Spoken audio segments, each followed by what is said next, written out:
कभी कभी कुछ जगहें सिर्फ खाली नहीं होती, वो सांस लेती हैं, धीरे धीरे, चुपचाप, और इंतज़ार करती हैं किसी ऐसे इंसान का जो उनकी खामोशी को तोड़ दे।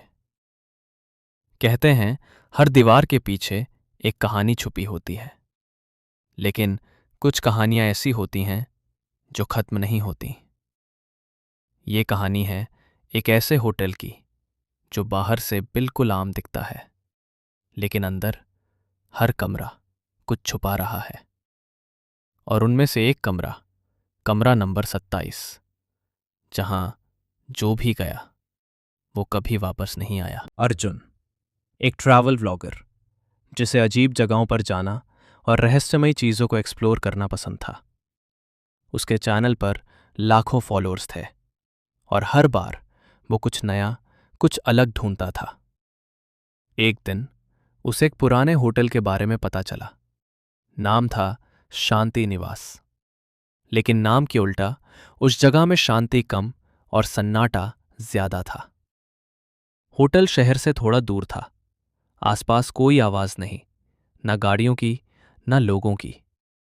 जब अर्जुन वहां पहुंचा तो दरवाजा आधा खुला हुआ था, जैसे कोई उसका इंतजार कर रहा हो। अंदर कदम रखते ही पुरानी लकड़ी की खुशबू और हल्की सी सीलन उसके चारों तरफ फैल गई।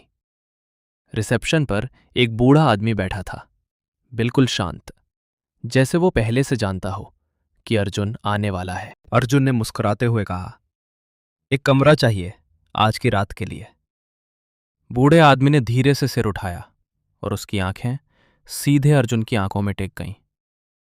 वो कुछ सेकंड तक कुछ नहीं बोला, फिर धीरे से बोला, कमरे तो हैं, लेकिन सबके लिए नहीं होते। अर्जुन थोड़ा हंसा। उसे लगा ये बस एक ड्रामा है। उसने पूछा, सबसे अजीब कमरा कौन सा है? बूढ़े आदमी ने बिना पलक झपकाए कहा, कमरा नंबर 27, लेकिन उसे मत लेना। अर्जुन ने तुरंत कहा, बस वही चाहिए। बूढ़े आदमी ने एक लंबी सांस ली और चाबी उसकी तरफ बढ़ा दी। जो भी वहां गया है वो वापस नहीं आया। लेकिन अर्जुन अब और भी ज्यादा उत्साहित था। कमरा नंबर 27 लंबे अंधेरे कॉरिडोर के आखिर में था। हर कदम के साथ फर्श चरमराता था, जैसे हर आवाज उसकी मौजूदगी का ऐलान कर रही हो। अर्जुन दरवाजे के सामने रुका और चाबी घुमाई। दरवाजा धीरे धीरे खुद खुल गया, जैसे किसी ने अंदर से उसे धक्का दिया हो। अंदर घुसते ही एक ठंडी हवा उसके शरीर से टकराई। कमरा पुराना था, धूल से भरा हुआ, लेकिन सबसे अजीब चीज थी दीवार पर लगा आईना। अर्जुन ने उसमें देखा और अचानक उसका दिल एक सेकंड के लिए रुक गया। उसका रिफ्लेक्शन उससे थोड़ा देर से हिल रहा था, जैसे वो अर्जुन नहीं, कोई और हो। रात धीरे धीरे गहराने लगी थी। घड़ी ने 2 बजने का इशारा किया। कमरे में एक अजीब सी खामोशी थी, इतनी गहरी कि अर्जुन को अपनी सांसों की आवाज भी तेज लगने लगी। वो अपने कैमरे के साथ बैठा था, वीडियो रिकॉर्ड कर रहा था, लेकिन तभी उसे किसी के चलने की आवाज सुनाई दी। टक टक टक, जैसे कोई नंगे पैरों से धीरे धीरे उसके कमरे में चल रहा हो। अर्जुन ने तुरंत पीछे मुड़कर देखा, लेकिन वहां कोई नहीं था। उसकी सांसें तेज हो गईं। उसने खुद को समझाया, शायद ही मेरा भ्रम है। लेकिन तभी उसका कैमरा अपने आप ऑन हो गया। स्क्रीन पर जो दिख रहा था उसे देखकर अर्जुन का खून जम गया। कैमरे की स्क्रीन में कमरे के कोने में कोई खड़ा था, एक काला साया, बिल्कुल स्थिर। लेकिन जब अर्जुन ने असल में उस जगह देखा, वहां कुछ भी नहीं था। अब वो अकेला नहीं था। अर्जुन धीरे धीरे पीछे हटने लगा। उसकी नजर अब सिर्फ आईने पर थी। उसने खुद को उसमें देखा, लेकिन इस बार कुछ अलग था। उसका रिफ्लेक्शन उसे घूर रहा था, बिल्कुल बिना पलक झपकाए। और धीरे धीरे उसके होठ ऊपर उठने लगे। वो मुस्कुरा रहा था, लेकिन अर्जुन मुस्कुरा नहीं रहा था। अर्जुन का गला सूख गया। उसने डरते हुए हाथ उठाया, लेकिन आईने में उसका हाथ कुछ सेकंड बाद उठा।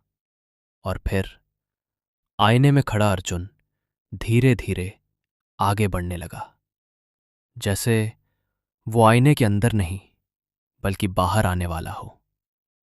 कमरे का तापमान अचानक गिर गया, सांस से धुआं निकलने लगा, और अर्जुन अब समझ चुका था कि ये सिर्फ एक कमरा नहीं, ये एक दरवाजा है। अचानक कमरे की लाइट्स झपकने लगीं। On off, on off. और फिर दीवारों पर कुछ उभरने लगा, जैसे कोई अंदर से लिख रहा हो, खून से नाम, एक के बाद एक, सैकड़ों नाम। हर नाम के पीछे एक कहानी, हर कहानी के पीछे एक मौत। अर्जुन पीछे हटता गया, उसकी आंखें फैल गईं। वो उन नामों को पढ़ने लगा, लेकिन तभी उसकी नजर सबसे नीचे गई, जहां एक नया नाम बन रहा था, धीरे धीरे, जैसे कोई अदृश्य हाथ उसे लिख रहा हो। अ र ज जू न। अर्जुन अब कांप रहा था।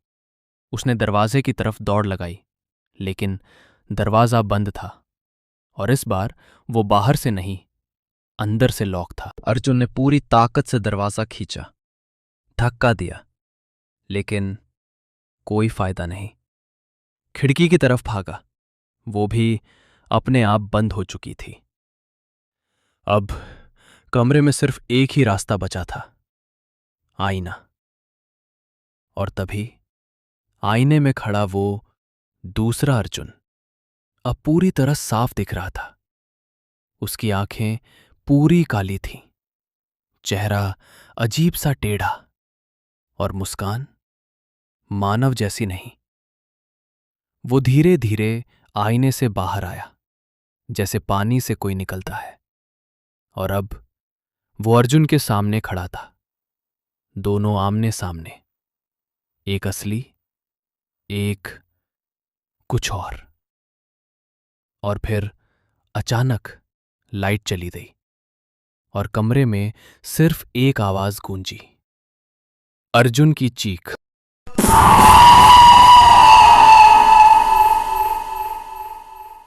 अगली सुबह होटल फिर से वैसा ही शांत था, जैसे कुछ हुआ ही ना हो। रिसेप्शन पर वही बूढ़ा आदमी बैठा था। उसने धीरे से ऊपर देखा और कॉरिडोर की तरफ चला। कमरा नंबर 27 के सामने आकर रुका।